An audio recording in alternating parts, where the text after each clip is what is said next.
Trying to get firm dates for anything in Five Nights at Freddy's is like trying to pull teeth from a saber-toothed tiger. It's painful, it's probably gonna go wrong, and even if you manage to get one, no one's gonna think it's real. Well, in spite of all of that, I might have stumbled upon a very important date, one that before now we've had no way to figure out, but one that could begin everyone's FNAF timeline. The year that Fredbear's Family Diner opened.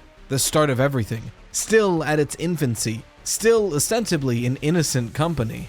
Well, maybe innocent is a stretch, but no children have died at that point. And to get there, we had to take information from 2 games of the franchise that are released 8 years apart. Slices, put on your aprons and let's bake ourselves a theory. One of the most useful parts about Secret of the Mimic is how readily it gives us definitive years and dates for things that happen in it. One of the clearest examples of it is that we know for a fact this game takes place in 1979. Not only was that year in the trailer, but then in Arnold's van when you roll up to Murray's Costume Manor, you can find a work order from Fazbear dated 1979. Straight up just telling us when the game takes place. How many FNAF games can you think of unambiguously tell us exactly when the game takes place? Just Secret of the Mimic. And I hear you, what about FNAF 2 and its checks? There's an argument that you're going there after it's already closed down and that's like something you find there. That's the second best. That's how dire it is. The second best option is one where you could argue that's inaccurate. Nothing else otherwise. But it doesn't just stop there. We have the tapes of David's birthday detailing 5 years of David's life, and because of those birthday tapes, we know when Fiona dies and when the Mimic starts getting introduced, at least relative to David's age. We also have this economic chart found in one of the offices that tells us about the money situation of MCM from 1965 to 1975. Unprecedented information of one of the businesses in this franchise. Using all of this, you can make a pretty compelling timeline of Murray's Costume Manor and the way it functioned. But why would that matter, right? Like, this isn't Fazbear Entertainment. We don't super need to know what Murray's Costume Manor was up to in the 1968 year. Man, it's starting to get cold in here. Hi, another sponsor. Today's video is brought to you by Fume. Nice. If you've tried to quit vaping or smoking and always ended up going back, you need to try my latest sponsor, Fume. Trust me, your willpower is not the problem. How you're trying to quit is. Fume is a flavored air device designed to help people quit vaping and smoking by breaking the hand-to-mouth pattern. It's simple, natural, and honestly kind of genius. No nicotine, no batteries, no vapor, nothing like that. Just a weighted, twisty, fidget-friendly tool that gives your hands something better to reach for when cravings show up. Because vaping and smoking aren't just a nicotine problem, it's a habit problem. The hand-to-mouth motion, the inhale, the stress break, the thing you reach for automatically throughout the day. After repeating that thousands of times, your brain learns to expect it. And that's exactly why Fume works. Third-party surveys have rated Fume twice as effective as other quit methods on the market, and it's incredibly satisfying. I was surprised by how well you can fidget with it. It's weighted just enough that you can twirl it really well with the fingers, there's that clicking adjustment, and you can even chew on it safely with the silicone Fume topper. It's just great. And when you order a Journey Pack, you'll get a Fume topper just for using my code RYTOAST at checkout. Over 1 million people have already used Fume to quit differently. The only question is whether you're ready to take the first step. Remember, addiction is really good at saying later. Don't let it. Head to tryfume.com, that's TRYFUM.com, and use code RYTOAST to get a free Fume topper with your order of a Journey Pack today. Thanks again to Fume for sponsoring today's video. Man, I gotta find a way out of here. It is just so cold now. Well, knowledge of what Murray's Costume Manor was up to from 1965 to 1975 is vitally important for Fazbear Entertainment. Because when we meet Murray's Costume Manor, they're already partners with Fazbear. Not just partners, this audio log is incredibly interesting. Edwin, never forget. They're behind it. Don't trust them. Never tell them. They want to destroy you. Dad was right. In the throes of conspiracism and having his world crumble around him, Edwin correctly basically guesses that Fazbear is behind a majority of what's going on, and he mentions that Dad said not to trust them. Now, this is interesting. because Edwin Sr., his father, was the person running MCM before he died. So the way this is phrased made it seem like while Edwin Sr. was running the company, he warned Edwin Murray, his son, to not trust Fazbear Entertainment, which to me says you had to have known and or worked with them for at least some time to tell your son, who's not CEO, to not trust this company. Clearly, Edwin Sr. trusted Fazbear enough to work with them in some way. We see Fredbear's Family Diners posters all over MCM. Not to mention the several parts that MCM are using from Fazbear Entertainment. These boxes in the workshop are labeled from Fazbear. They're sharing information and technology. At least by the time of Edwin Murray. There was some sort of mutual work balance between these two companies, but Edwin Sr. drilled it into his son to not fully trust Fazbear Entertainment. We're never told why.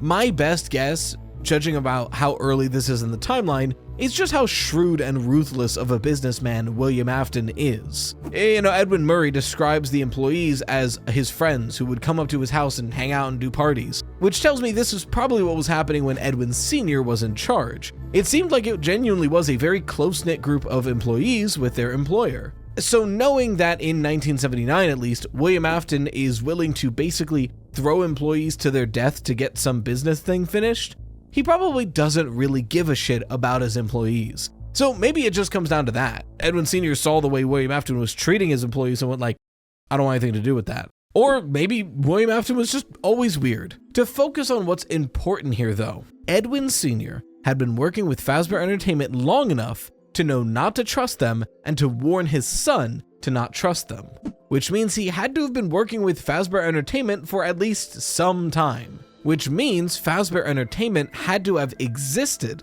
while Edwin Sr. was running Murray's Costume Manor. So when was Edwin Sr. running Murray's Costume Manor? Well, let's look at this economic chart again. We see a company in the red, but climbing for some time, till it finally starts to get into the positive, dips right back down to the negatives, and then this massive boom in around 1973. Judging from the sheer scale of this increase, alongside how further along it is in the timeline, I'm willing to bet good money that this is the Cleanovac boom. What I mean to say is, the Cleanovac was obviously wildly successful. Not only was there billboards and commercials for it, but they built a golden statue of the Cleanovac in the middle of their showroom lobby, which, you probably would only want to do that with your best thing you've ever made.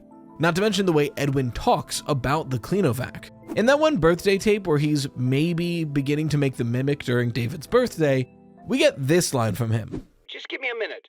I had the best idea. Okay, This is well... it. This is the one.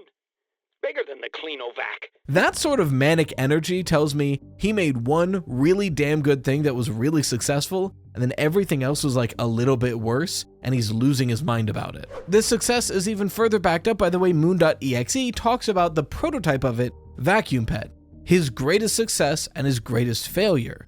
In a way, it's his greatest success because it's what saved the company, but at the same time, never being able to live up to that again and obsessing over beating it is what led to his ruining of his life. Now, figuring out that this bump is the Cleanovac is incredibly important, but not for a great reason. I'll be honest. I found 3 different fan wikis saying that the Cleanovac was the first invention that Edwin made after taking over as CEO of the company. None of them have cited a source, and I can't find this anywhere in the game. If any of you guys know, let me know in the comments, because right now, the only source I can find is I made it the fuck up. So let me know if this is a real thing, because this is kind of the crux of part of this argument. And if this is not a real thing, oops. But like 3 different fan wikis basically say the same thing, that this was the first thing that Edwin made after the death of his father and taking over as CEO. And we know that when Edwin Murray took over as CEO, he planned to start making some of his inventions for real and selling them. We also know from several tapes and mails and the general game that Edwin Murray is a really shitty CEO. Like, he's just bad at doing it. So with all this in mind, this chart makes a lot of sense, right? We see this company in the red slowly climbing out and out and out of bankruptcy and finally cresting into profitability, sinking back down, and then shooting up only to come crashing back down again. What this looks like to me is that Edwin Sr., a good businessman, is building this company more and more and more and finally making it profitable, starting to get comfortable, and then Edwin Sr. dies. Edwin Murray takes over, and we quickly go back down into bankruptcy, until finally, the Cleanovac is invented, their most popular product of all time, skyrocketing profits. But Edwin is also bad at inventing things, and every invention after that is either bad, hurtful, or just doesn't do anything. So between the returns and the lawsuits, and not selling much of anything anymore, the profitability goes right back down to where it came from. Now I understand, that was an incredibly long walk for a rather short destination. That being that I believe this graph is implying that Edwin Murray Sr. died somewhere around 1971. And if you've been working with Fazbear Entertainment for a long enough time to tell your son not to trust the company, then I believe that's more than 2 years, which tells me that Fazbear Entertainment existed at some point in the 60s, which is way earlier than any of us have been expecting. We know that Fredbear's Family Diner existed around 1983, but we all kind of assumed that it was a relatively new restaurant. Most people guessing that it existed for maybe 5, 6, 7, 8 years tops, but that would have been about mid-1970s, not nearly 20 years into the 1960s. But this idea of Fredbear's Family Diner being this old does make sense with the logic of Secret of the Mimic the more you think about it. Near the end of Murray's Costume Manor's legacy, Edwin Murray kept reassuring himself that if he can just finish the Fazbear contract,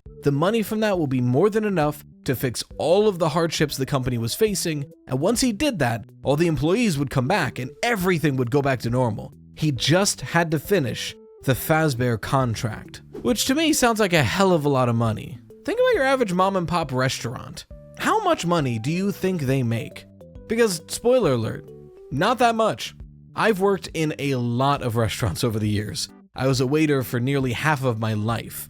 And over the different restaurants I've worked at, I've learned that anything outside of a franchise barely scrapes by. These are not profitable businesses, they are sustainable ones that you can live off of and do what you love, but you're not making bank. Most restaurants survive on the margins. They make extra money on drinks to cut money on entrees. Granted, Fredbear's Family Diner had something that seemingly no other restaurant at the time would have had. This wonderful duo of characters that was magnetic and appealed to children and had plenty of people coming in. Something that working with Murray's Costume Manor would have made them the top of the line for. But do we really think that Fredbear's Family Diner could have made enough money and income to finance this Fazbear contract with Murray's Costume Manor in the matter of like 4 years? Now, to be clear, Murray's Costume Manor, as far as we're aware, never received the money for the Fazbear contract.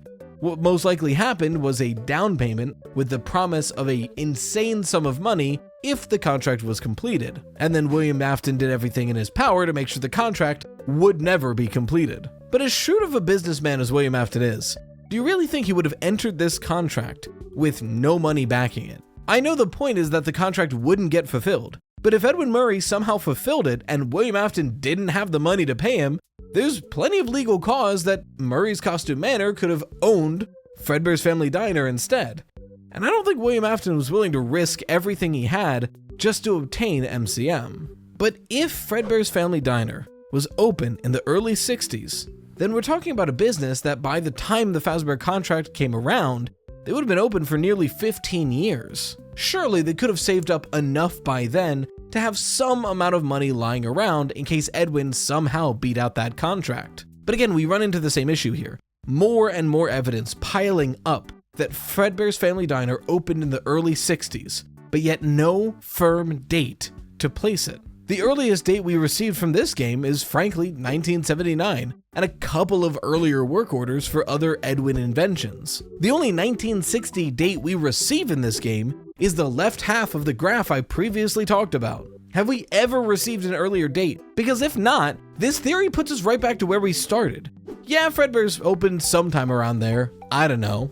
Well, just because Secret of the Mimic doesn't have a date, doesn't mean we don't have one. Because we've had one. We've had one for a long time that thus far has flown pretty under the radar. One that I even forgot existed until the Dutch IT geek emailed the Freddy Fazbear Pizza podcast with a very simple question. why has everybody forgotten about the high score from Fruity Maze? Most people agree that FNAF 6, or Freddy Fazbear Pizzeria Simulator, is one of the most lore-significant FNAF games in the entire franchise, at least as far as the Scott Games era goes. It's filled with the ends of stories, information about characters, how certain victims were killed, and technically the end to the first storyline of Five Nights at Freddy's. And it is so littered with dense lore and information that one piece of it has kind of fallen to the wayside. Something that, on the surface of it, has no context, so it sort of blends into the background, especially because it's adjacent to something that is way more impactful. Fruity Maze tells us a lot. It shows us Susie, theoretically the first missing child incident victim, and how William Afton tricked her into a back room. Her dog presumably was hit by a car, Toy Chica from UCN implying that William did it, but then he confronts her sad-faced in the arcade, and lets her know that her dog isn't dead, he's in fact alive, just waiting for her in a back room, and he'll lead her to it. It's this really insidious moment, and one of my favorite horror moments of all of FNAF, when the music cuts out and just the car alarm is playing. Oh, excellent work. But that's the lore you get on the third time playing this game. The way you access this cutscene in Fruity Maze is beating it 3 times and playing it 1 additional time. The game corrupting more and more every time you play it. And though all the scores of these other playthroughs are different, a lot of us have forgotten that the first game always has the exact same high score, 1960. It's a weird score. You'd think it would be something rounded off like 2000 or even 1900 to make it one of the hundreds, but it's specifically 1960. When this game came out, we had no reason to believe this score meant anything. After all, the MCI, as far as we're aware, happens in 1985. Freddy Fazbear's Pizza opened in 83, and Fredbear's Family Diner we had no idea about. But maybe this score was a seed planted 8 years ago. After all, it's in this very same set of minigames that we see Spring Bonnie in a different rendered form for the first time. A suit that doesn't belong at Freddy Fazbear's Pizza shouldn't have been there for the MCI. It belonged in Fredbear's Family Diner. I think this score might be telling us that Fredbear's Family Diner opened up for the first time in 1960, 23 years before Freddy Fazbear's Pizza. Likely when William and Henry were just young hopefuls with a dream of making this fantastical animal mascot restaurant. Likely working with Murray's Costume Manor to make better suits than they could themselves. Then, as William and Henry approached their 40s, they wanted to expand, make more restaurants, be able to take less of the workload off, and make Fazbear Entertainment something grand. And William would do anything for that. Lie, cheat, steal, ruin the business that they've been working with for so long, just so Fazbear Entertainment could buy up its assets. Now, seemingly Edwin Sr. saw right through this, and he had the business acumen to be able to continue working with Fazbear, just not trusting them with anything in particular. Edwin Murray, his son, however, was not so business savvy, ending up needing that very tantalizing offer that William had made. The rest of the timeline happens as we know it. But just to drive home the idea that Fredbear's Family Diner was open in the 60s, even as far back as 1960, think back to that Spring Bonnie poster we see all over MCM. What does it feature? A soda-roni, more pizza, fries, or anything like it? No. It features a milkshake, something this far into the franchise that's never been brought up before. And sure, I hear you, milkshakes have been around since forever. It's not revolutionary that a restaurant sells a milkshake. But when you think of restaurants promoting milkshakes front and center, what comes to mind? Because for me, my first thought is those sock hop 50s and 60s diners with the malt shake lined up right outside the window.